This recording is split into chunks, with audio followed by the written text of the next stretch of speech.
All right, so it's around 6 o'clock, so why don't we get started? We want to try to end by 7. There's some other stuff going on at City Hall, but in addition, I always try to promise to get you out of here by in around an hour in the hopes that you might come back next time. So this is our annual meeting. I'm not talking loud enough, thank you. I hold a meeting in each ward. I try to do this every year. I usually give a little bit about what's going on in the city, and then take your comments, questions, anything you want to talk about. I wanted, though, to introduce a few of the public elected officials that are here. Of course, we have Sue and Ray Newman, longtime representatives from Ward 2. Linda Ryan is another state rep. Teresa Moeller is one of your selectmen works in the ward. And and Joe is Zoning board moderator. zoning board, yes, a moderator. Joe Patry, and also Charles. Now he's like a special celebrity, because Charles, raise your hand, Charles. His son, named Ibuka, is a basketball player for Brewster Academy up north. And they have been, in some national poll, been rated as the #1 high school basketball team in the United States. And Ibuka is going to go to Stanford next fall and play basketball for them. So we're very proud of Ibuka. We wish you were at Nashua High, but, Nashua South or North, one of them. So I thought I'd address a couple things, as I said, and we'll then take up whatever you'd like. One thing that I thought I should mention is what's going on nationally, which is these potential federal budget cuts, because they could have a very significant effect on us right here in Nashua. In terms of the city proper, the city government, I mean, we receive various forms of federal support that help considerably in the delivery of basic services. For example, the Title I is an educational funding program that provides additional resources for schools which have a high proportion of free and reduced lunch qualified students. To qualify for free reduced lunch, you need to basically show a certain level of financial hardship. And we have 6 Title I elementary schools. That program, Title I, pays for 50 teachers that help with the students in those schools. We don't know if that will be affected. Everything seems to be up in the air. Were it affected, I mean, it would have a significant impact on schools and education in Nashua. Another large issue would be the city bus system. Now, there's a very significant local match there, but without federal transportation dollars, our bus system, and in fact, no mass transit system in the United States could really function. We could not replace all the federal money with local dollars. Again, there's been no stoppage of the subsidy, but again, things are kind of up in the air. We have a group of programs that come from HUD, Housing and Urban Development, Federal Housing and Urban Development. We have the long-time, decades-long Community Development Block Grant Program. This brings in $600,000 roughly a year. Usually a lot of it goes to nonprofits. It has to be focused on disadvantaged citizens and neighborhoods. A lot of it actually goes to nonprofits, but then the city uses it for various projects, maybe in the tree streets and other things like that during the course of the year. The Board of Aldermen decides how that money gets allocated. We have something called home funds, also coming from HUD. These, again, is around $600,000 a year, I'm going to say. Home funds are used to subsidize usually affordable housing. So for example, we put home funds into the shelter, the Nashua Soup Kitchen and Shelter on Spring Street. $200,000 or $300,000 of home funds went there. When the Housing Authority rebuilt Bronstein and did the new Monahan Manor, home funds helped make that project possible.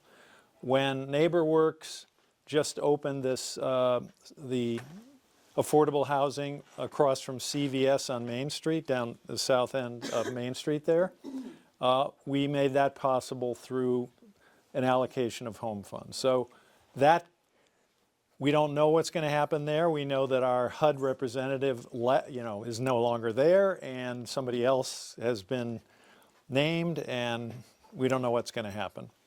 There are other things that could be affected. We have a lead grant. This is a competitive grant, a $7 million grant over 3 or 4 years. This is used to de-lead apartments, and then landlords who receive the benefit of that need to have the de-leaded apartment be affordable or less than market for 5 years. And this is a program that is used to make downtown old apartments that have a lot of lead paint safer for children. Manchester has a similar grant. We wonder what's going to happen with that. We've received some emails saying, don't count on anything, that type of thing, but no official cutoff. So those are the kind of things that could be affected from the city. I think a more profound impact could be the Medicaid cuts that are being proposed. The House budget in Congress down in Washington includes a $880 billion cut in Medicaid. And we've just been looking into how many citizens, and how many people in Nashua are on Medicaid? And the answer is surprisingly 16,778. That comes from the State of New Hampshire Department of Health and Human Services website. And that's and they're the ones who administer this program. That's their count. So we're talking nearly 1 in 5 people in Nashua depends upon Medicaid, a lot of kids too, for basic health care. Were there significant changes there? A lot of people in the community would suffer considerably. But another thing that I thought I'd touch on a few things. Housing, as you know, is a big issue in terms of the shortage of affordable housing, particularly the fact that rents and housing prices have escalated rapidly. We are, I think, have done some very significant things in that area in terms of providing affordable and other units around the city. We're working very hard on the riverfront, which is spawning a lot of activity around the riverfront, particularly new apartments and new residential opportunities. And maybe the Nashua Center for the Arts, we've seen a dozen small businesses crop up around there in the last couple of years. So we think that there are a lot of positive changes going on in the city. But one thing that I wanted to address for you, because I think it is a problem it obviously is a problem for people, and that is the property taxes. There is no question that Nashua has high property taxes. But we are part of a New Hampshire system that has that effect. Our tax rate is now $15.90 per thousand. But if you look at other cities in New Hampshire, you will see that most of them are far higher. Manchester is like 22 something as compared to $15.90. Concord is above 27, I believe. Keene is above 30. And the basic reason, and this is something I talked about in the State of the City address about a week ago, the basic reason is that the level of educational aid in New Hampshire is very, very low, putting all of these costs or near, the vast majority of educational costs on the local property taxpayers. The average, New Hampshire average per student is around $21,000. And that's a state average. Here it's a little less, but we're close to the average. In terms of the proportion of that cost that is paid by the state, New Hampshire is the lowest of all of the 50 states. There is something called adequacy aid. That comes in at a rate of $4,100 per student. So the remaining $16,000, $17,000 is paid with local property taxes. Now, there was a decision of the New Hampshire Supreme Court in 1993, so this has been going on for nearly 30 years, or for a little more than 30 years, called the Claremont decision. And it decided, the New Hampshire Supreme Court decided that based on the New Hampshire Constitution, New Hampshire children, school students, had a constitutional right to have the state of New Hampshire provide them an adequate education and to pay for it. So there's been much subsequent litigation about what is an adequate education. I mean, I would say what is the cost of an adequate education? I would say the cost is the $21,000. I mean, this is the state average that is endorsed not only in, like, say, Nashua and the Board of Aldermen or city councils, but in town meetings in 200 and some towns across New Hampshire. The voters vote for these levels of expenditure. So I would say 21,000 is the average. Been a lot of subsequent litigation. The legislature just delay. I mean, I'm not saying that our representatives here support this approach, but the legislature, decade after decade, it's all, smoke and mirrors, delay.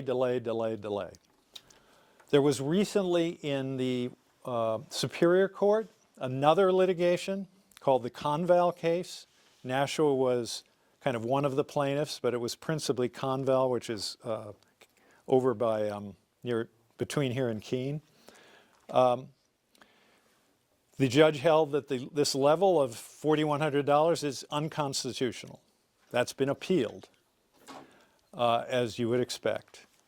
In the argument before the New Hampshire Supreme Court, the Attorney General's office, trying to defend the legislature's position, argued that school buildings and the heating of school buildings is not part of an adequate education. The state's not required to include that in its calculation. And we know, I think, from the COVID remote learning, that the remote schooling, it's just so obvious that school buildings and the heating of buildings in the wintertime is a necessary part of an adequate education. But that's the link to which often the link to which they need to go to try to justify this very, very low figure. Now, if the state of New Hampshire, were to pay $21,000, what I'm saying is the cost of an adequate education, your taxes would go down by 60, and that's 60%. 60%. And were they to increase the educational assistance, somewhere in the range between $4,100 and the adequacy payment from $4,100 up to $21,000, it would depend. Halfway up, you'd get 30% reduction. Now, often the critics, and they're right to put pressure on us. Oh, stop blaming the state of New Hampshire. Well, you can cut the city budget. Sure. I mean, we've done a lot of things to try to cut the budget or keep the taxes and the budget down.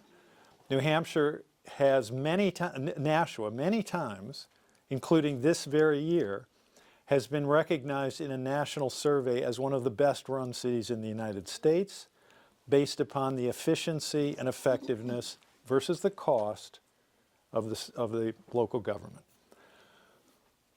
But in reality, 75% of the city budget is wages and benefits. This is what we're paying the police, the fire department, public works, and the teachers. I mean, basically. We don't overpay these people. The police department today is down 17 officers. I mean, I met with the police chief today. I mean, he might have been 19, but he's hoping to get 9 more, but then some will leave. They're down 19 officers. They can't find enough people. So it's not like these people are overpaid. The average teacher makes $64,000 in Nashville, which is slightly over the state average.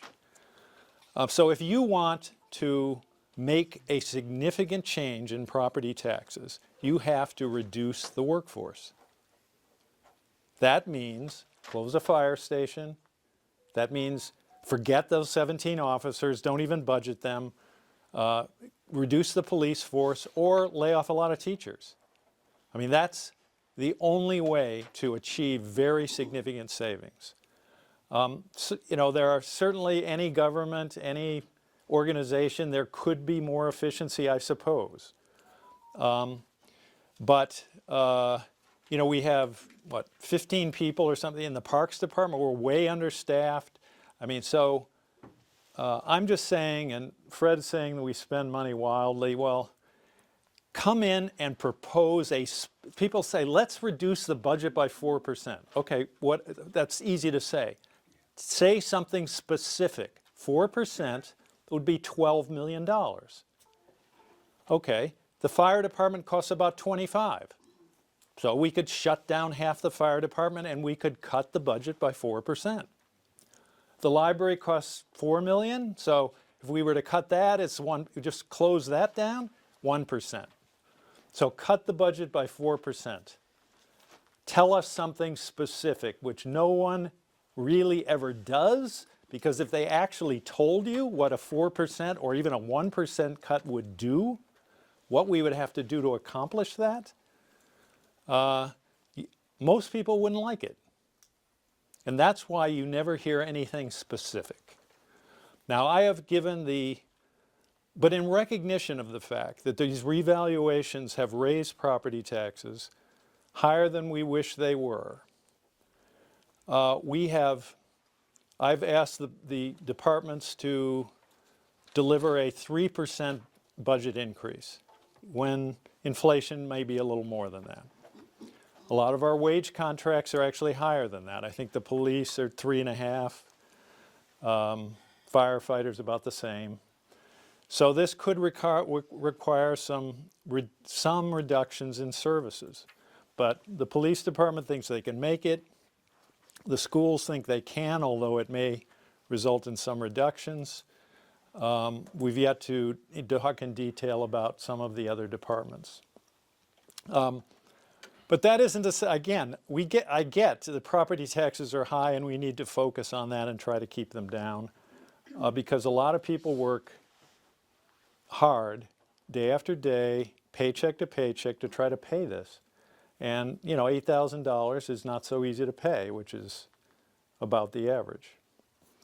On other subjects in the housing front, we see right now in the last few years, we've seen the Monahan Manor redone to redeveloped from 48 units to like 210, all affordable. The High Street lofts just went up on High Street. That is the largest private investment in Nashua downtown from ground up construction for apartments since sometime right before 1900. We have in process the redevelopment of the NIMCO site. That will be about 250 units. 20% of that will be affordable. We worked with NeighborWorks to create the housing I mentioned across from CVS, 249 Main Street. That's 46 units of affordable housing. We are working with we're working with people to try to redevelop the Elm Street site. That will be kind of in flux, but 200 or more units at 20% affordable again. And there are other developments that we're working on. We're trying to increase the supply of housing to at least try to mitigate the effect of the great demand that we have. Of course, underlying problem being that more people are trying to live here than there are space for them to live.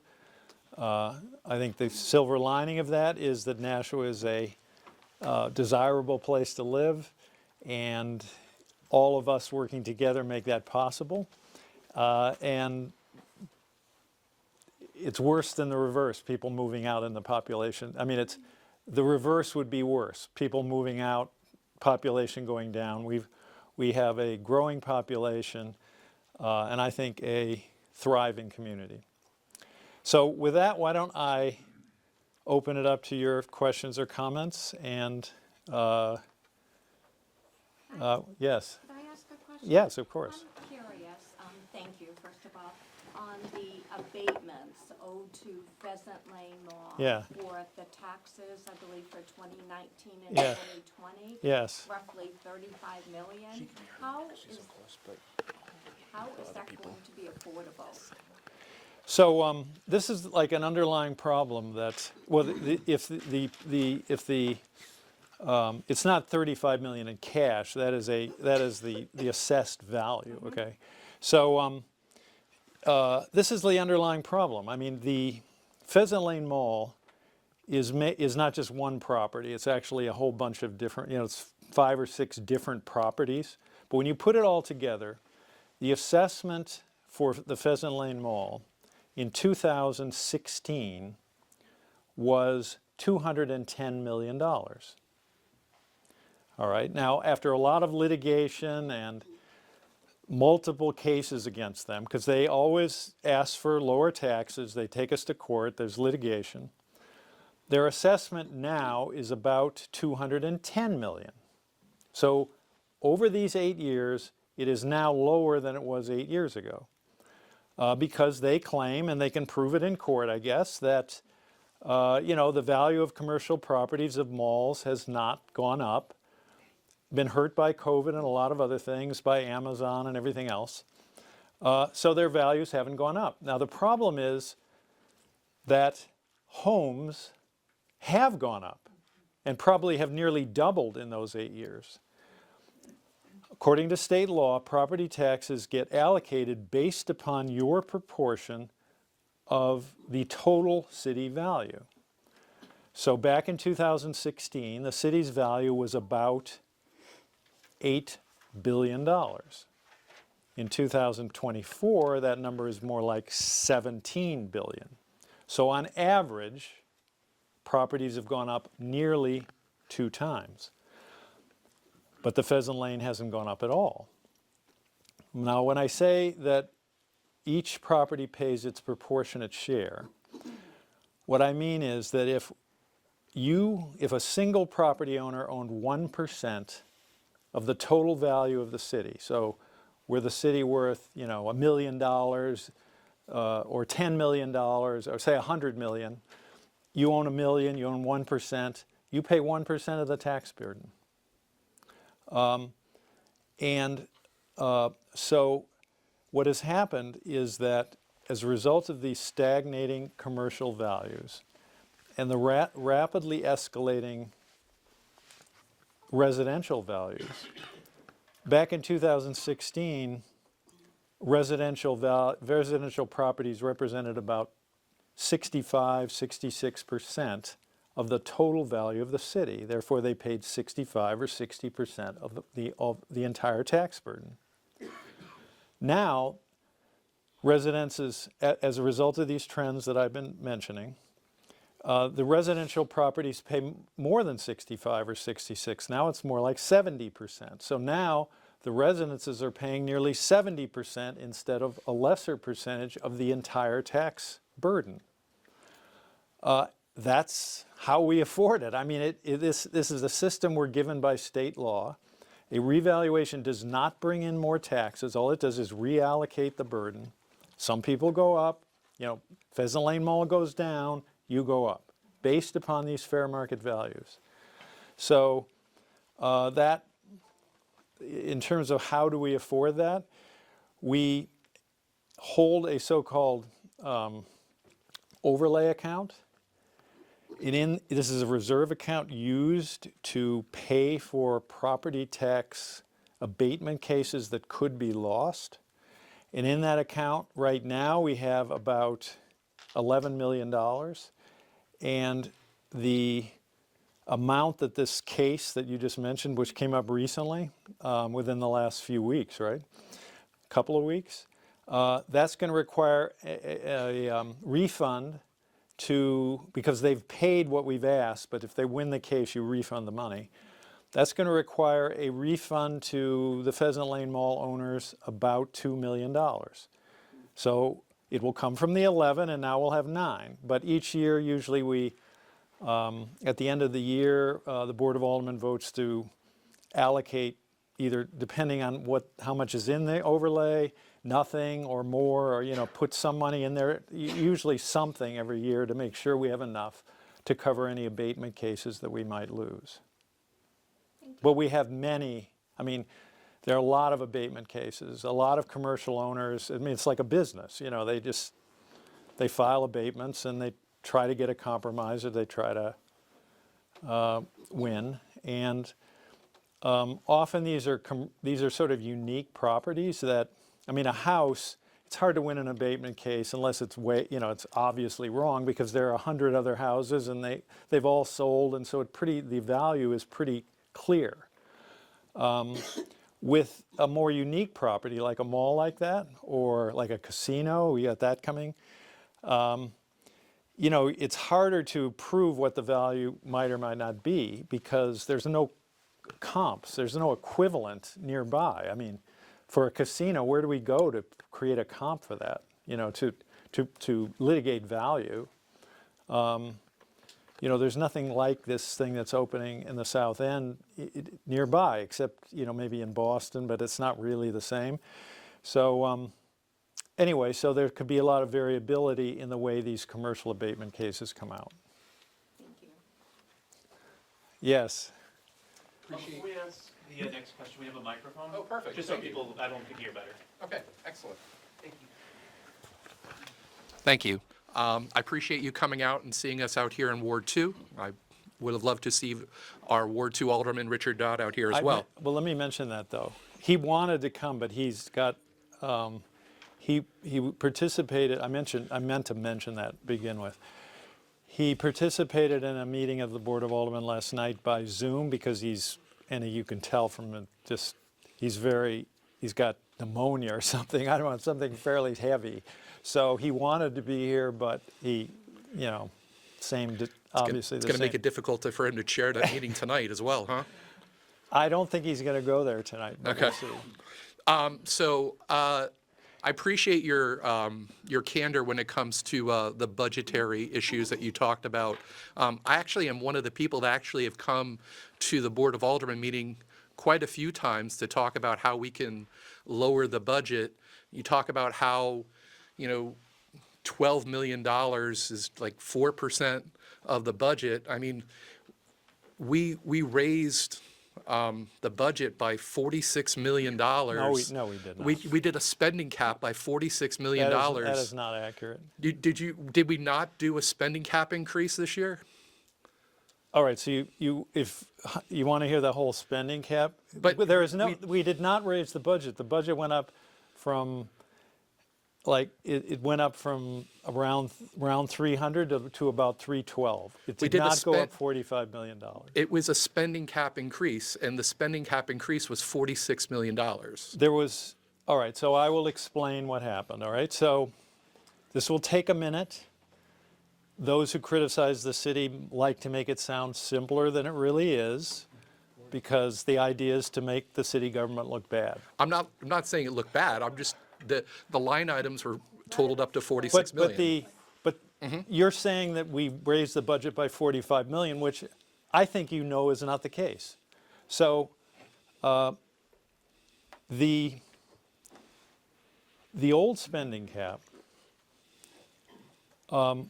included charter language, which, if you read it, chapter 56 of the city charter, says that expenditures, and that's the only definition that it's given, are controlled by the cap. And the cap is a trailing average of 3 years of a cost of living index. All right, so that went along pretty well for quite a while because there were ordinances. These are not in the charter. These are like local laws, but not in the charter. Like the charter is like the Constitution. These laws are like, if you apply it to state or federal government, they're like the laws passed by the Congress or the legislature. So the Board of Aldermen enacted ordinances which interpreted what should be in and what should be out of the spending cap calculation. That made sense. Because certain things make it, for example, grants would not be in. Meaning we get a $7 million grant and we write a check, that's technically an expenditure, but should that really be under the cap? Because we're trying to control local property taxes. So if we get a $7 million grant, we just got like a $3.5 million charging station grant, which we may not receive, but should that be under the cap? So the answer was no. So these laws, these local ordinances, said what's in and what's out. Now, Fred, as the kind of the father of all this, had put these ordinances in, and they were pretty good. One of these ordinances said that half of the wastewater treatment fund would be under the cap and half would not. And that was okay, but to us, to me, to some of the Board of Aldermen, that didn't make sense. Why would half be in and half be out? Number one. Number two, the wastewater fund is not paid for by property taxes and is really mandated by, it's an EPA mandate. I mean, it controls the wastewater treatment plant. There's very heavy regulation, which is often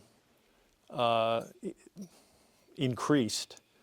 For example, we may have to control phosphates pretty soon, which we don't do now, that type of thing. So the Board of Aldermen, I suggested, and the Board of Aldermen passed an amendment to the ordinances that interpret the cap that said that, well, instead of half being in and half being out, it's all going to be out, and we're not going to include that in the cap calculation. Not a major change, but a change. Fred, my friend Fred, thought that was illegal and sued the city and went to Superior Court. Now the judge looked at the local cap and without the city even asking or even suggesting this, said, well, actually, the national cap is inconsistent with state law because it doesn't include the proper override language, and therefore it's invalid. He invalidated the cap. That was appealed to the New Hampshire Supreme Court. They affirmed, meaning they agreed with the lower court, and the New Hampshire Supreme Court held that the cap, and again, the city didn't bring this to court. The city didn't request that it be invalidated. All we did was make a minor change in the ordinances which interpret it. The Supreme Court agreed. It's not valid. It violates state law. because it doesn't include the right override provisions. So then the legislature got involved. And of course our reps can tell you, the majority in the legislature wanted to restore the Nashua cap. Now the Nashua delegation, the House delegation, was that bipartisan at the time, unanimously against the proposed state law that would have Absolutely. totally 27-0 against. But the legislature forced it, and we said this is not going to work. But they passed it anyway, and they pushed it down Nashua's throat. Now, what they did was they passed a law which says that the charter language was restored and would be valid. All right, but all the charter says is that expenditures are controlled. And so the state law did not recognize the validity of anything less than charter language, meaning did not recognize the validity of the ordinances which interpret the charter.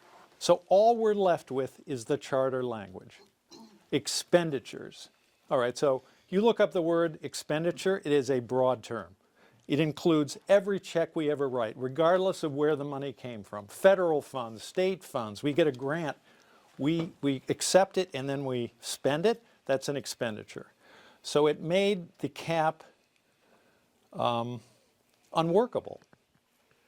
And we started to apply it, but it became unworkable because now the budget that we're sort of dealing with is not the $300 million that's paid for by property taxes, but the much bigger figure that includes the Title I, the transportation dollars, the lead grant, all this other stuff now is an expenditure and is under the cap. So it becomes almost like nonsense. So, but there's still the override language. There was no override language, but what it said was you can exclude debt to try to go over the cap. So for the budget of fiscal 25, which passed in June of 24, including all this stuff in the calculation, all these outside grants and everything, we had increased about 3%, which was the amount allowed, and we were right up against the cap. Okay, but that was the operating budget. But in the interim, we had done, and I told you this was a long answer, but the opponents want to oversimplify and pretend that this is all very simple. This wasn't even my question, so No, wait. Continue to go. Okay, I will. Okay. So, the capital projects facing the city that are being proposed, or that are possibilities, the library, everything, totaled about $300 to $400 million, which we didn't think we could afford. So Lori Wilshire, the president of the Board of Aldermen, and I appointed a committee of the aldermen with some staff to prioritize these projects. And they came up with and we asked that they suggest at a maximum of $30 million per year over 5 years in terms of borrowing money. We do pay back debt every year as well. They came up, they met a whole bunch of times, they reviewed all these projects, and they recommended $25 million a year, and they prioritized the projects for the next 5 years. But they said, and this included, so to the extent that we do have members of both parties, this was a bipartisan committee. They recommended, but look, we should stop borrowing money for everything. Smaller projects, $1 million, $2 million, we should not borrow money for those. We should pay those in cash. And what we should use is money that is left at the end of the year, so-called surplus, to do these smaller projects. Now, it has the effect of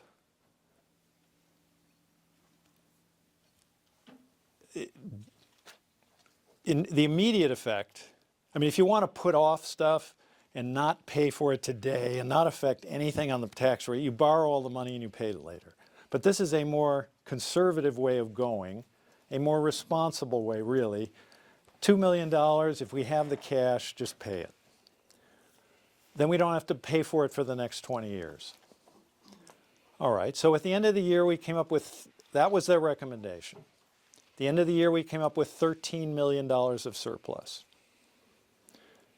of which $4 million, 4.5, was devoted to tax relief, trying to hold the tax rate down. But based upon the fact that we had things that were needed, these smaller projects, $3.9 million to do a police training facility was the biggest one. The potential failure of the city hall heating system, another one that's like $1 million. There were a group of these projects, 3.9 being by far the biggest, and some others. We have this money, and the recommendation had been to pay cash for these things. But we could not do that because we were up against the cap. So the only way to undertake those projects was either to put them off, forget about it, don't do the police training, don't do the, don't fix City Hall, take the risk that it might fail, over the winter, things like that. There was some fire department stuff. There were a few things in there.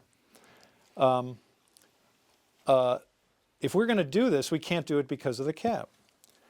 Now, what the cap says is you need to go over the cap, you need to exclude debt, whatever that means. And we have about 45 million that was potentially excludable.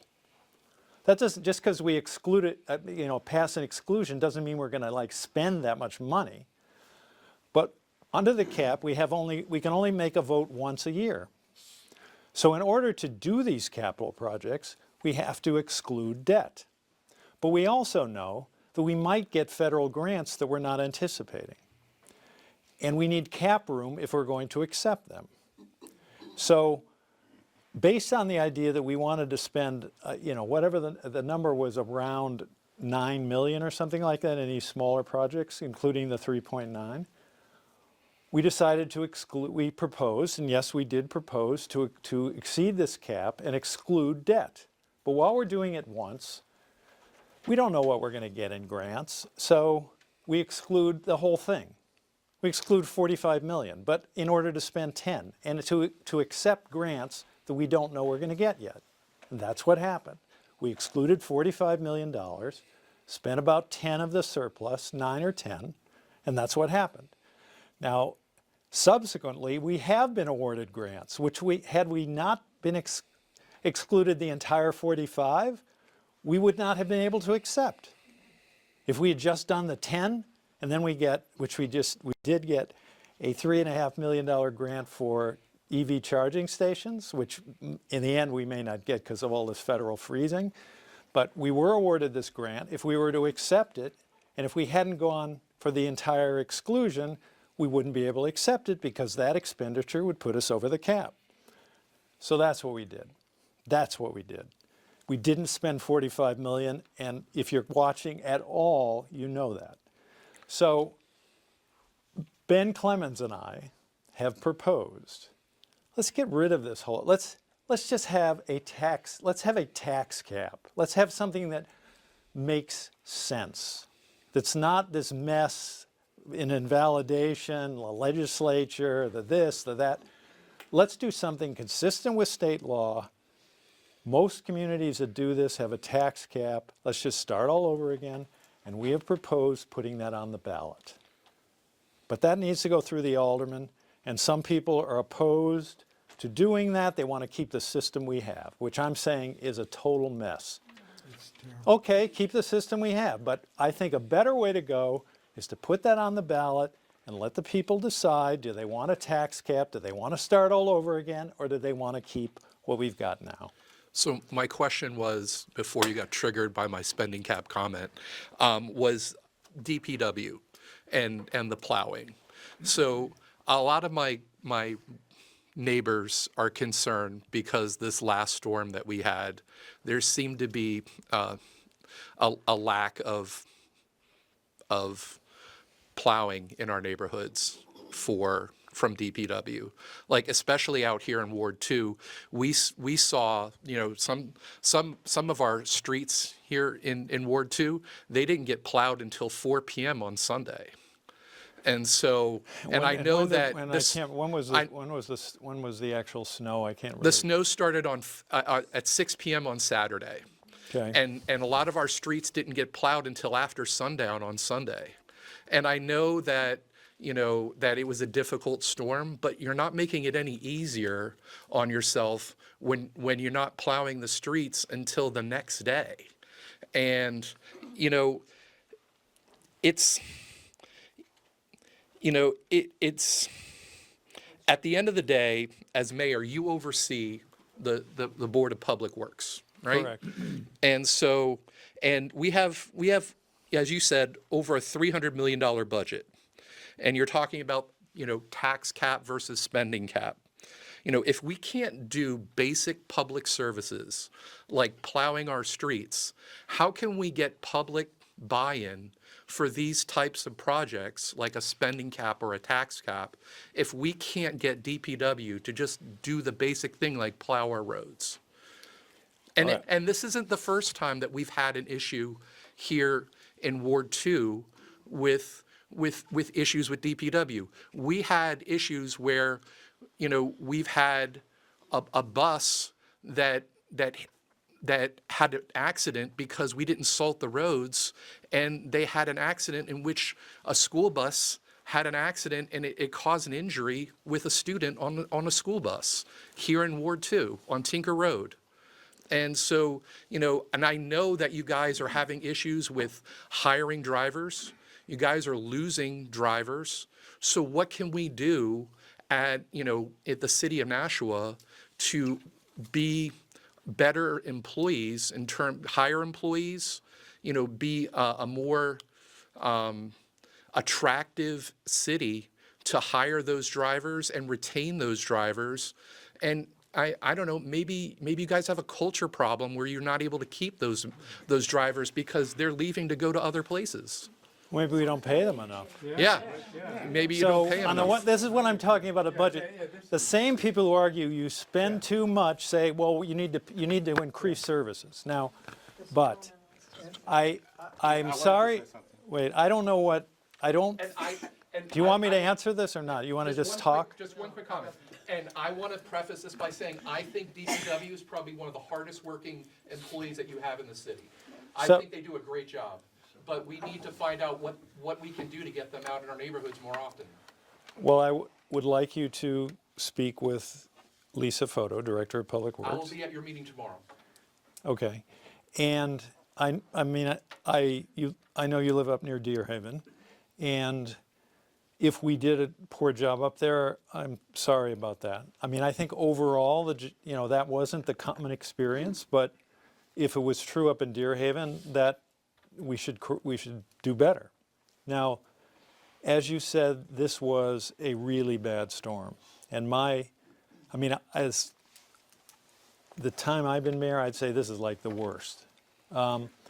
Heavy snow, then rain, then ice, and it was really bad. So it was a difficult storm, and if they were slow in getting to you, I hope we can do better next time. But we are down 10 drivers. Now, but we had, as far as hardworking, I'm glad you at least acknowledge that. No, I know.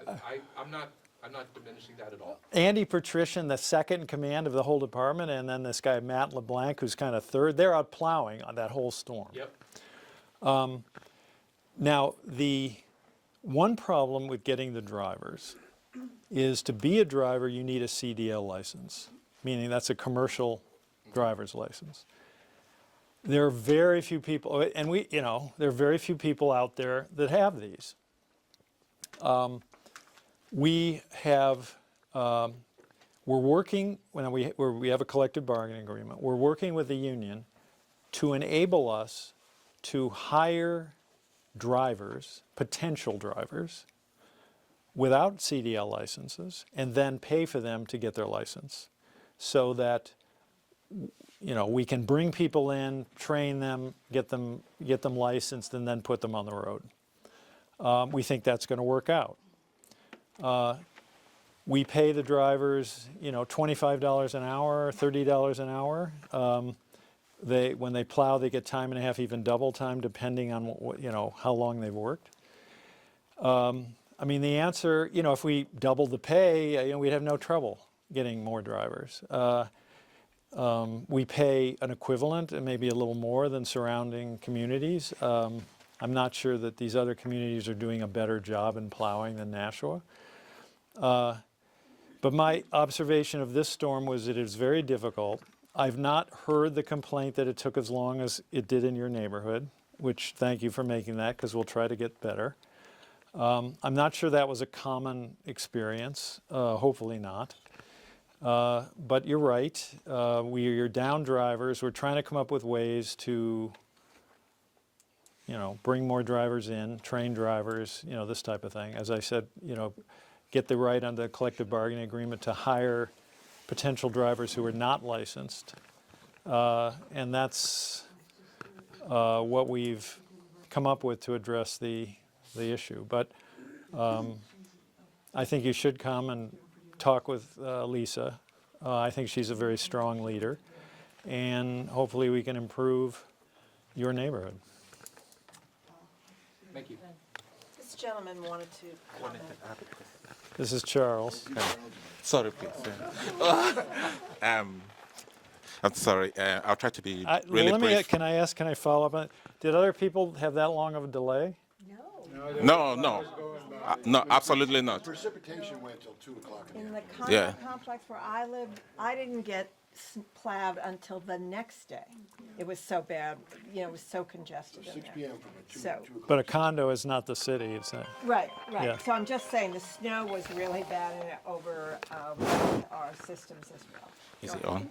I Is it know on? the Okay. streets Back in our neighborhood, it was not nearly as, the road was not nearly as good treated as Charlotte Avenue was. I noticed that when I thought, whoa, But the roads, but you could get the through. roads went over. We have a short driveway. I was out there early in the morning, later, the next day, trying to clean that stuff out. So the bad places where it rained and stuff on top There's of no that. time. they- It's when almost they 5 plow, minutes. It's ice underneath, so the streets are screwed up. So One thing that we've done that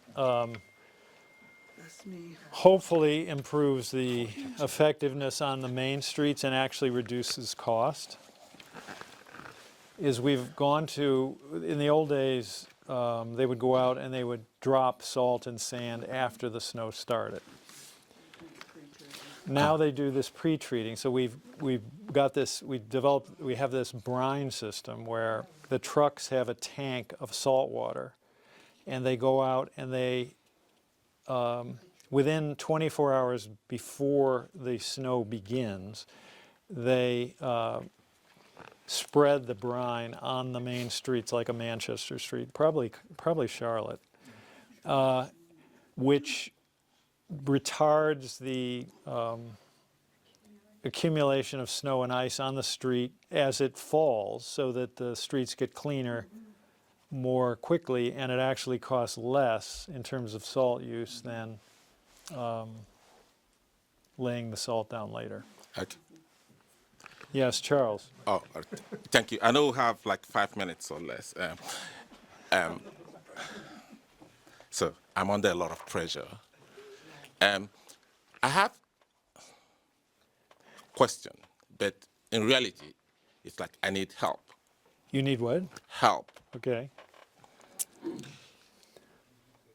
I wasn't born in this country, so I might be naive or ignorant of a lot of things that goes on. I hear a lot of complaints from people on the cost of eggs, people losing their job, Medicaid, and everything. And some of them say, oh, it's the current government that is doing all this to us. But to me, honestly, I do not apportion any blame to the current government because they did not put themselves there. Yeah, some adults went into a polling booth with nobody in front of them, beside them, or anywhere, and put the people there. Please, can you help me? Explain to me what motivates an adult like 18 years and above to go into a polling booth and vote against their interest? Well, I don't know. I don't agree with a lot that's going on, but, I can only affect what's here at the local level. And as I said at the beginning, the Medicaid cuts could be very significant. Yes. Have you behind the scenes begun contingency plans in case all these cuts happen? Because he was moving pretty quickly. You said 50 Well, teachers? Yes. Is there a school board meeting I could go to toss suggestions? I lived in places in the past. If it would be 50 if they cut Title I. I mean, that's not clear. I mean, today the president was saying they wanted to get rid of the Department of Education. Now, I don't know, does that mean cut Title I? I don't know. I don't know that anyone knows. So the only plan we could have would be to replace all this with local dollars. And that might be That's going to hurt. that might be possible in some instances, but not with all. I mean, with the transportation, the teachers, the lead, all this. I mean, we can't replace all this with local dollars. We would have to cut the services. Yes, yeah. And wouldn't want to disrupt the children's education. We've already done that with the pandemic. It would disrupt the kids' education. But I'm sorry, this thing keeps. I'm going to turn this off. But if these Medicaid cuts go through, I mean, there's no question people's health care is going to be affected. There, as I said at the beginning, I looked at the website today, 16,778 Nashvans on Medicaid. And that's probably mostly kids, or a majority of children. And elderly, yes. Yes, ma'am.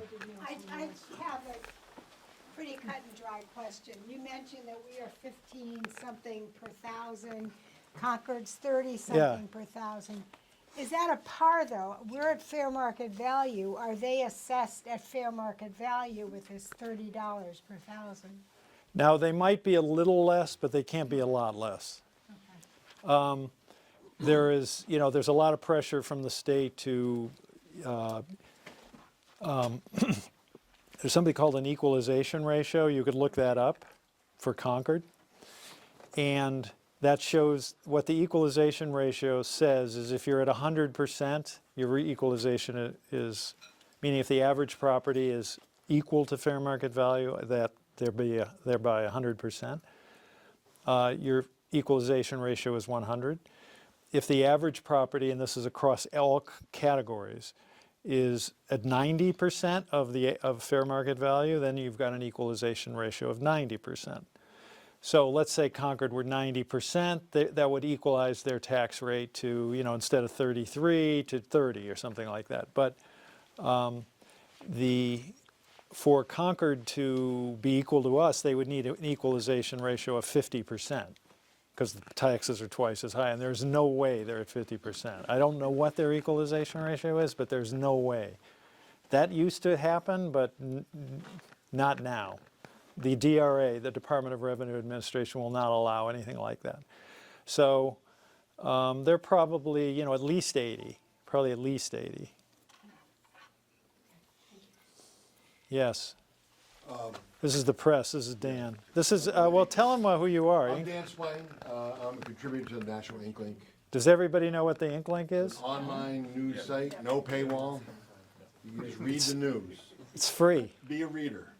Please. How do I spell it? National Ink Link. Question. Governor Ayotte proposed a 2-year budget. Yes.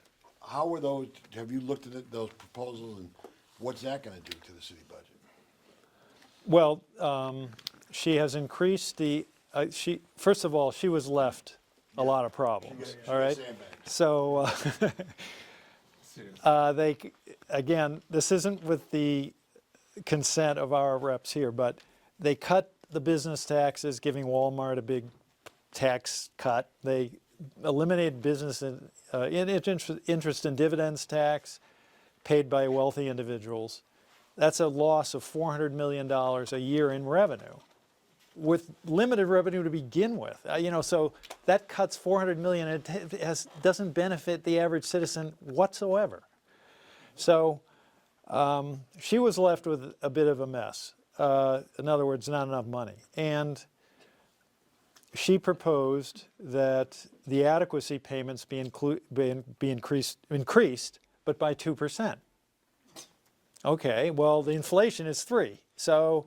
So in reality, it's a slight decrease. But they've got limited money. She's been dealt a bad hand, and she's playing it the best she can from my perspective. She's proposed.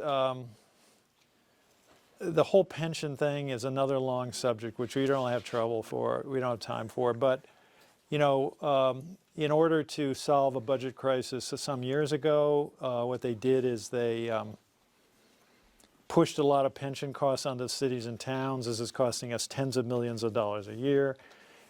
We could get into the details, but they also cut police and fire pensions at the time, and that's part of the problem in recruiting new people. So she's proposed kind of trying to restore some of that, and I think the cost of that is 33 million, what's been proposed. So that might help with the recruitment of cops, hopefully. But other than that, I don't think there are any major changes. Although our reps may know different. Also in that, with the cutting the pensions for the police and the fire, when a teacher turned 65, their pension went down 10% for no explanation, no reason. And we're working to get, I believe it's going to cost that's not going to happen anymore. But those of us whose pension went down 10%, you don't recoup any of it. You just magically, it just disappeared. So. Yeah. Yes. Yeah. So we'll leave in a couple minutes, but okay. But go ahead. So, education's near and dear to my heart. My wife's an administrator. My family are teachers. My son's in the system. So, with education being near and dear, at the beginning of the meeting, you spent quite a bit of time talking about it. And we look at a number of things that are sort of under assault, right? The education system, the teachers, kind of the pensions, they take a brunt. With a lack of funding in special education, hits on IEP programs and having the appropriate number of pairs in the system. There are numerous bills introduced in the State House that are things like limitations on what you can say in the classroom, parents being able to say, well, I don't want you to teach that, so I'm going to file a complaint and take your license. The assault is rather offensive. And so my question is more with the society as a whole benefiting from an educated populace and everybody contributing that as part of a basic societal contract, and dealing with issues like the commercial funding and tax revenues being shortchanged.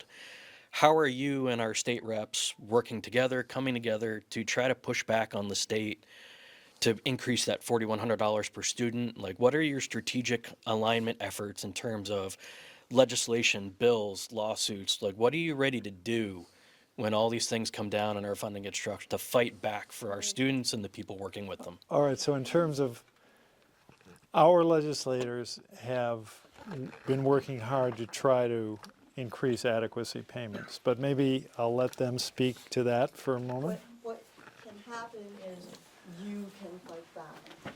You have to be the people to fight back. I'm sorry, I'm State Representative Linda Ryan, Ward 2, a retired teacher.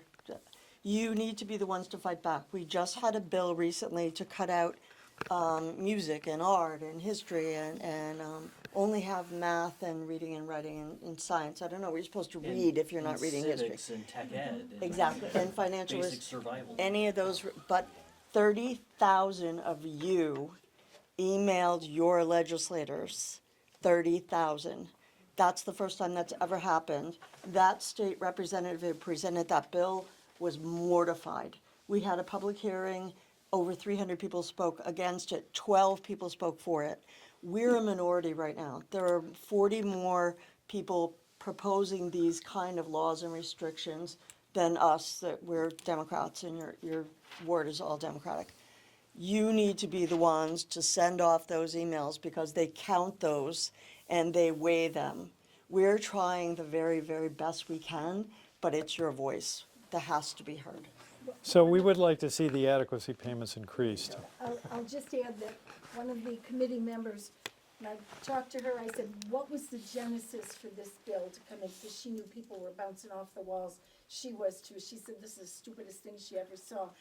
The reason that she told me that this bill came forward because some well-intentioned, probably very free state leaning people have been concerned over the court cases with adequate education cost. This is how it was explained to me. So that if there was a mechanism through a piece of legislation to cut this, it would reduce the amount that a court might determine was the amount appropriate for an adequate education. So I said, okay, but what if you're in a city and maybe you want kids to go to college and they've got, and she said, oh, well, that was another part of it. She said, you could do what you want here, that's on you. You know, but if they came up with the bare bones, like giving you a pair of shoes but no shoelaces with them, but if you want shoelaces, pay for it, and maybe soles and maybe a few other things. Right, so they're trying to codify the excuse for the 41 lessons. Yes, right, That's how right, it was right. explained That's what it to was. me, which absolutely, it made sense. I mean. And now, as far as the lawsuit, I mean, we were a plaintiff in the Conbell case, and there was a ruling that it was, what's happening is unconstitutional, but as I said at the beginning, that's been appealed. They're arguing that a school building, our beautiful Charlotte Avenue School, is not part of an adequate education, nor is the heating of this building.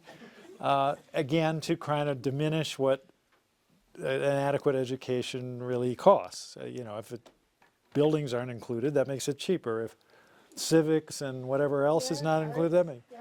Now, I think we should. Do you want Ray? No, I was just going to say, Libraries, we don't need them. we're doing pretty good here. The legislatures here have been trying to do the things that need to be done to cut property taxes, and we can never, ever, we've clawed back some money, we can never, ever get the other party to allow the state to pay the money that would be helpful. Anyway, so, but you have a lot of people working here in the city. Call your friends and neighbors throughout the state and friends and neighbors here to just, if you want to get a change, elect people that will support what needs to be done. And there is a New Hampshire General Court website, if you go on it, and then you go to the House section, and you click on the first thing for the House Home comes up. Once you do that, a menu comes up with multimedia, and you can watch hearings go on, you can look back at previous hearings. I mean, I'm not saying anybody's got 7 hours to sit there and be glued into what Linda had said, their hearing went on forever.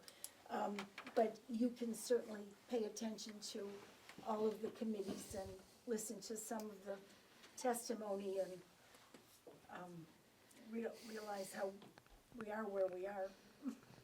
All right. Well, thank you for coming, and you know, we hopefully we can get together again soon. So. Thank you.